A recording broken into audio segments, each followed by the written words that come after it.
हम सब परमात्मा के बच्चे हैं। संस्कृत में श्लोक आता है, त्वमेव माता च पिता त्वमेव, त्वमेव बंधु च सखा त्वमेव। तुम मेरे माता हो, पिता हो, बंधु हो, सखा हो, प्रभु आप ही मेरे सब कुछ हो। अब इसी को दूसरी भाषा में सुनो, कबीर साहब कहते, तू मेरा पिता, तू है मेरा माता, तू मेरा बंधप, तू है मेरा राका, तू मेरा है तापो के हा काड़ा जियो। फिर मेरे दिल में कोई डर क्यों हो? मैं परमेश्वर की संतान हूं, तो मुझे किससे डरने की जरूरत? किसी से भी नहीं। मैं किस बात की फिक्र करूं? किसी बात की भी नहीं। पर चक्कर ये है, आप परमात्मा से अपना रिश्ता भूल गए हो।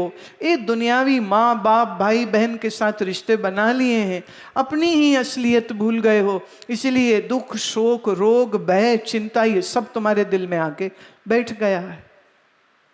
अफसोस इस बात का है, जिन्हें राह दिखानी चाहिए थी वही राह नहीं दिखाते, वही अजीब अजीब भ्रमों में डाल देते हैं। तो सबसे बड़ा भ्रम यह है कि गुरु महाराज मेहर करेंगे तो अंदर कुछ रोशनी नजर आती, नहीं तो नहीं आती। बात झूठ है। जिसका मन एकाग्र हुआ, वह एकाग्र मन जिस ज्ञान इंद्री के साथ जुड़ जाएगा, उसी ज्ञान इंद्री से जुड़ने पर एक विशेष अनुभूति आने लग जाएगी। ये एकाग्रता नेत्रों की तरफ चली गई तो अंदर प्रकाश दिखेगा। यही एकाग्रता कानों के साथ जुड़ गई तो भीतर नाद सुनेगा। यही एकाग्रता रसना के साथ लग गई तो भीतर रस टपकेगा। यही एकाग्रता नाक के साथ जुड़ गई तो अनेक अनेक खुशबुएं जो मनुष्य को महसूस होंगी। और यही एकाग्रता चमड़ी के साथ जुड़ गई, इसे हम कहते हैं पैरासेंसरी एक्सपीरियंसेस या अतीन्द्रिय अनुभव।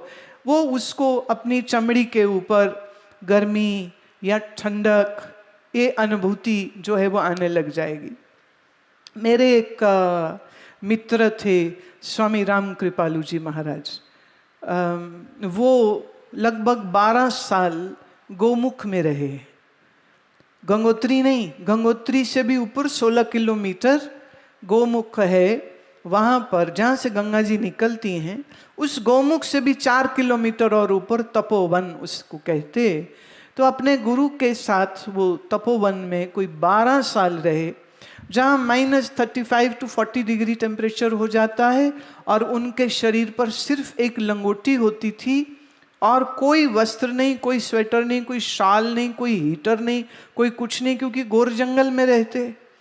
तो मैंने पूछा स्वामी जी से कि आपको ये ताकत कैसे आई?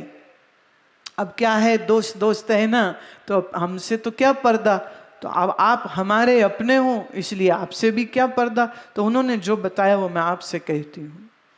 वो कहते हैं कि मेरी स्किन उतनी ही सेंसिटिव है, शायद आप लोगों से ज़्यादा सर्दी गर्मी में भी महसूस करता हूँ, पर मनोबल से हम बर्फ के उस सरोवर में बैठ करके अपने मन से कि शरीर को ठंड नहीं लग रही, ये संकल्प इतना गहरा कर लेते हैं, इतना वो सच्चा हो जाता है कि शरीर को ठंड लगनी बंद हो जाती है।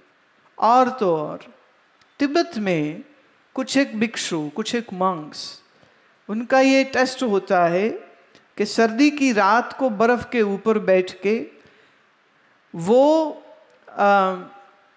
गीली चादर गीला कंबल उनके ऊपर ऐसे लपेट देंगे, ठंडा गीला लपेट देंगे, और फिर वो अपना अभ्यास करेंगे तो अपने शरीर में वो इतनी गर्मी पैदा कर लेते हैं कि वो गीली पूरी चादर सूख जाएगी।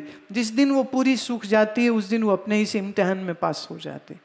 मनोबल से, मन के बल से वो अपने शरीर को -40 -60 डिग्री में होने के बावजूद शरीर को ठंडक नहीं लगती। शरीर को अगर वो रेगिस्तान में चले जाए तो शरीर को वहाँ उन्हें गर्मी महसूस नहीं होती। अब ये कैसे हुआ? ये मन की एकाग्रता का चमत्कार है।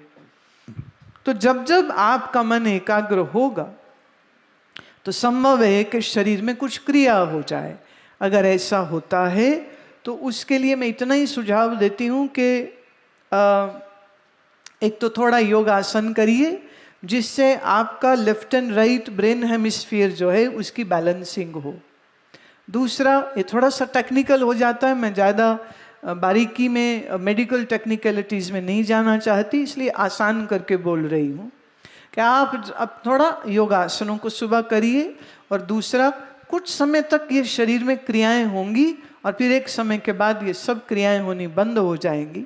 मन ज्यों ज्यों शांत और अंतर्मुखी हो जाएगा, बाहर की रोशनी दिखना, शरीर का हिलना, शरीर में गर्मी का महसूस होना, ये सब धीरे धीरे चला जाता है। और याद रहे, इस सब ध्यान और भजन का लक्ष्य सिर्फ इतना नहीं है कि आपको कुछ रोशनी दिख जाए, या आपको कुछ तारा दिख जाए, या आपको चंद्रमा दिख जाए। ये सब अभ्यास इसलिए है कि मन एकाग्र और शांत हो जाए, ताकि जिसके बाद आप ब्रह्म विद्या को श्रवण करके आत्मज्ञान को, ब्रह्म ज्ञान को प्राप्त कर सके। अगर आत्मज्ञान तुमको नहीं दिया जा रहा और सिर्फ मन को टिकाओ, मन को टिकाओ, भाई किस वास्ते टिकाओ? मन को शांत करो, लक्ष्य क्या है, किस लिए हम करें? वाणी में एक बड़ी सुंदर पंक्ति आती, पांडा तोए बैस धूप देओ तो दूधे को जाओ। बर्तन को धोइए, धूप दिखाइए और फिर दूध लेने को जाइए। ऐसे ही जब आप प्राणायाम करते हैं, भजन करते हैं, ध्यान करते हैं, तो ये मन के बर्तन को हम साफ कर रहे हैं। किस लिए? ताकि फिर उसमें ब्रह्म ज्ञान का जो अमृत है वो डाला जा सके। जिसका मन साफ नहीं, शुद्ध नहीं, वो ज्ञान नहीं पचा सकता है। इसलिए लक्ष्य है तत्व ज्ञान। लक्ष्य सिर्फ समाधि भी नहीं है, लक्ष्य सिर्फ ध्यान लग जाना भी नहीं है, उससे और बहुत बहुत आगे है।